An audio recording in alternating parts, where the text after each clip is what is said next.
if you are new here, I'm Kaniti, and if you're already watching my One Piece Chill channel, welcome back. Today I want to discuss a little theory of mine while we are waiting for the new chapter.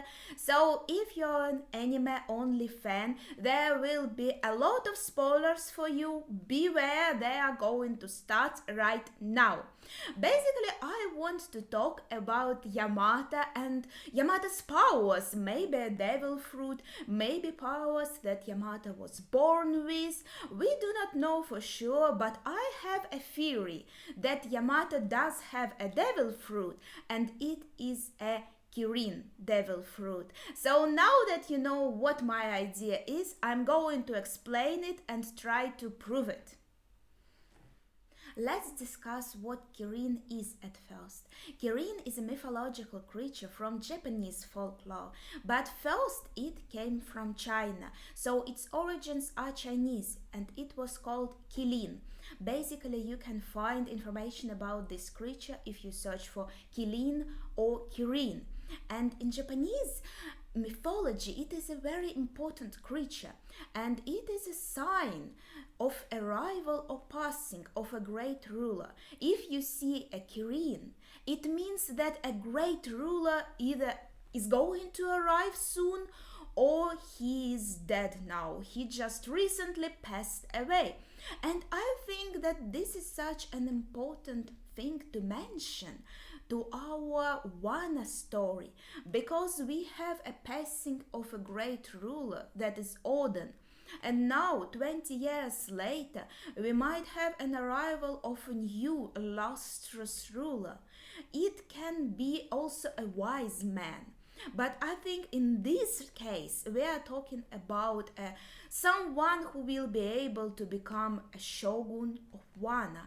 And it might be Momo, who is going to get into his father's footsteps, but it can also be Luffy, who came here to help Wano. It can also be not the person who is going to rule Wano, but the person who is going to help the most and then become a king of the pirates, basically the ruler of the sea. So what I'm trying to get at is, it doesn't have to be a ruler of Wano in particular. It can be a ruler of the sea. And who is better at this role than a king of the pirates, whose Luffy wants to become? Basically, 20 years ago, when Odin passed away, Yamato was at his funeral. And Yamato, as a Kirin, I will explain more about why Yamato is a Kirin, was here.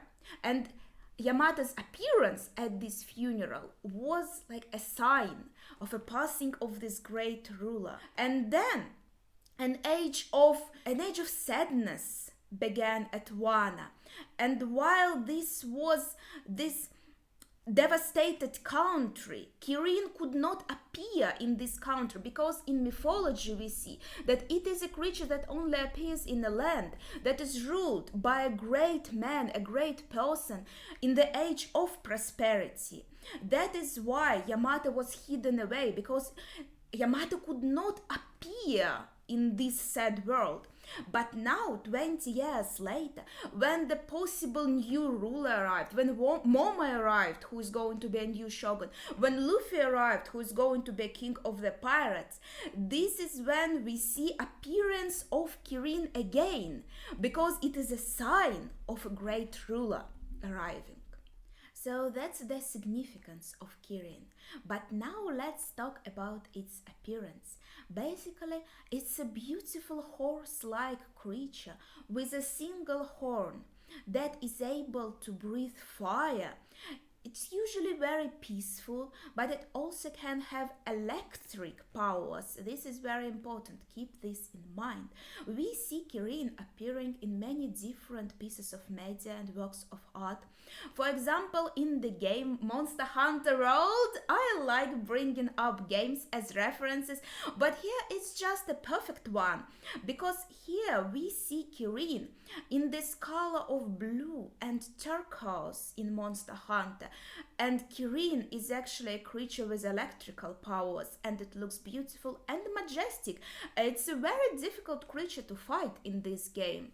And why am I bringing this up? Because while I was looking at the pictures of Kirin, I saw there are different color palettes for this creature, but we already saw the color palette for Yamato, and I just think they fit so perfectly. This appearance of Kirin in Monster Hunter in colors of blue and turquoise, and now we see Yamato on a colored cover page, and it's basically the same color palette save for the horns. And I think the horns is an important part that we want to talk about, because basically everyone, almost everyone in Kaida's army, so to say, they have horns. Many of the flying six have horns, even though I'm not sure if all of them actually do have horns. For example, X-Drake doesn't have them, and we see page 1 in a hat only, so maybe these horns only on a head, and I don't remember seeing any kind of big horns in his dino form when we saw him. Also, Who's Who seems to have this head that also has horns. It doesn't mean that Who's Who himself has them. Maybe it's only on the head. Maybe it's kind of like a style choice for the army of Kaida. But Kaida himself does have very interesting horns, and the most peculiar thing is that when we look at the transformation of Kaida, he actually receives a new pair of horns when he turns into a dragon. So these original horns in his human form are his own, and when he changes into a dragon, he grows a new pair of horns. Why is this important? Because I think that Kaida is an Oni. He is not a human, he is from the race of Oni, and they naturally have these horns when they are born. And since Yamato is his child, Yamato also has these horns. And again, on the colored cover page, we see that they look kind of demonic, they look red. And Oni is basically a demonic creature, also from Japanese mythology. It can be described as a troll, as a demon, some things like that. And I think Yamato and Kaido are both these Oni creatures. And when Yamato will change into a Kirin, there will be new horn growing in this changed form. So these two horns will remain because they are Oni, they're Oni horns, and Yamato was born with them. Also, when we look at the panel with small Yamato on Odin's funeral, we already see the horns. They are still small, but they are there. And my theory is Yamato was born with them. But then Yamato probably received a devil fruit of Kirin, and when Yamato changes into Kirin, this single one horn grows. You might say, but maybe Kaida is actually a dragon, and he ate an Oni fruit, so he can change into an Oni. And since Yamato is Kaida's child, Yamato probably also is half dragon and just can take either dragon or human form and doesn't even have a devil fruit. It's just the natural state of being half dragon, half human. But we did see Yamato changing in the recent chapters, and by the way, Sasaki looked really surprised by this, so it looks like nobody, maybe aside from Kaida, knows that Yamato can change into different forms. Nobody knows about Yamato's powers. That is a very important point. Anyway, we saw the teeth changing, and I compared them to Kaida's teeth in dragon form. Maybe it's not a huge clue. Maybe we can't really use it as a very real clue, but still, these teeth, they do not look similar. And also, Yamada has some attacks that repeat Kaida's attacks, mirror them perfectly. For example, I think even the very first attack we saw Yamada use was Fender Bagua, and we know that Kaida uses this attack in his human form. It even looked the same. And we can say, yeah, maybe they do have similar powers. Maybe Yamada can also change into a dragon. Maybe they have just maybe all of their attacks are the same, like basically the same powers, but just Yamato isn't that experienced as Kaida, isn't as tough as Kaida, so basically that's why Kaida is stronger. But if we look at Kirin with the eyes of like, they also they can breathe fire, and they also can have these electrical powers, and Thunder Bagua basically is kind of an electrical attack. Kaida's attack, it can be Yamato's own attack that Yamato copied from Kaida using Kirin's electrical powers.